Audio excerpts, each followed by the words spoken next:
nom du Père, du Fils et du Saint-Esprit, un seul Dieu. Amen. Chers téléspectateurs, aujourd'hui, j'aimerais aborder la seconde et dernière partie du thème du planning familial. Le planning familial n'est pas en contradiction avec la nature. En effet, Dieu a institué un système naturel de planification pour l'être humain. D'une part, la possibilité de grossesse s'arrête chez les femmes à un certain âge, et d'autre part, pendant le cycle menstruel, il y a une période où la grossesse peut avoir lieu, ce qui n'est pas possible pendant le reste du cycle. La méthode naturelle du planning familial consiste à déterminer cette période de fertilité et d'éviter les relations conjugales en fonction de cette période. Le planning familial n'est pas contre la volonté de Dieu. Dieu a institué le système de planification naturelle comme nous l'avons mentionné ci-dessus. L'homme, par la connaissance de cette vérité scientifique, a pu l'utiliser comme méthode naturelle du planning familial. D'autre part, la découverte de la composition de l'appareil génétique et de son mode de fonctionnement a permis de trouver d'autres moyens de planification. Dieu permet à l'homme d'utiliser ces découvertes tant que cette utilisation est pour le bien de l'homme et la prospérité de l'humanité, tout comme la connaissance humaine des règles sanitaires qui l'aident à éviter les maladies, des médicaments chimiques ou à base d'herbes, ainsi que l'utilisation de la chirurgie ou d'autres moyens qui aident l'homme à éviter des maladies, d'en guérir ou de le sauver de certaines d'entre elles pouvant l'entraîner à la mort. Ce progrès médical, bien qu'il ait augmenté l'âge moyen de l'homme, n'est pas contre la volonté de Dieu. La religion chrétienne nous enseigne le fait de se marier à une seule femme, monogamie, et que le divorce ne peut être dû à la stérilité. D'autre part, le couple chrétien s'élève au-dessus de la relation corporelle pendant la période du jeûne, de la prière et avant la communion. Tous ces éléments, même s'ils n'ont pas pour but le planning familial, y contribuent. Certains citent l'histoire d'Onan, fils de Juda, comme preuve de refus du principe du planning familial. Mais en fait, l'histoire nous montre qu'Onan refusait que la descendance soit attribuée à son frère. Onan, sachant que cette postérité ne serait pas à lui, se souillait à terre lorsqu'il allait vers la femme de son frère afin de ne pas donner de postérité à son frère.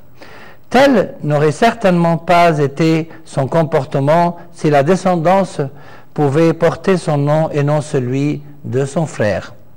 L'Église accepte le principe du planning familial tant qu'il y a nécessité du côté des moyens à utiliser. Ils doivent satisfaire deux conditions. A, que ce moyen ne cause pas de mal ou puisse menacer la santé ou la vie de la mère. Bien entendu, nous ne parlons pas des effets secondaires comme pour tout médicament absorbé par l'homme. Le moyen le mieux adapté à chaque mère est laissé au choix du médecin qui le détermine selon chaque cas. B, que ce moyen ne tue pas l'embryon. La vie d'un embryon commence dès l'instant de la fécondation de l'ovule par le sperme. L'avortement est donc une méthode de planification complètement refusée. Certaines questions sont évoquées sur l'utilisation du stérilet et s'il provoque l'avortement de l'embryon. L'archevêché des services s'est particulièrement intéressé à ce sujet et a formé un comité scientifique pour étudier les recherches effectuées sur le mode de fonctionnement du stérilet. Le résumé du travail de ce comité, conforté par les documents des recherches qu'il a étudiées, montre que il y a une évolution dans les types de stérilets utilisés et également une évolution dans l'interprétation de son fonctionnement. Jusqu'au début des années 70, l'idée la plus répandue était que le stérilet empêchait l'ovule, déjà fertilisé, de s'accrocher à la paroi de l'utérus, ce qui est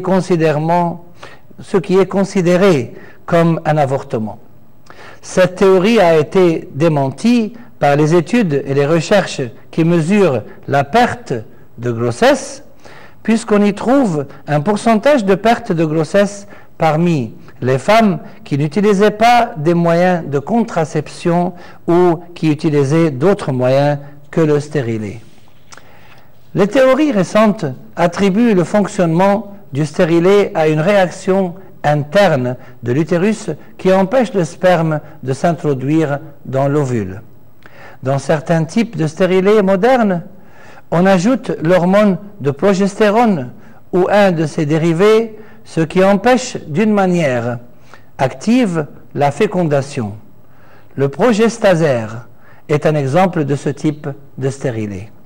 Nous conseillons donc aux femmes de consulter leur médecin gynécologue avant d'utiliser le stérilet pour s'assurer de son mode de fonctionnement et dans le cas d'incertitude que le stérilet cause l'avortement ou non, d'utiliser un autre moyen ou d'utiliser un stérilet tel que le progestasère qui, selon l'avis unanime des scientifiques, empêche la fécondation de l'ovule.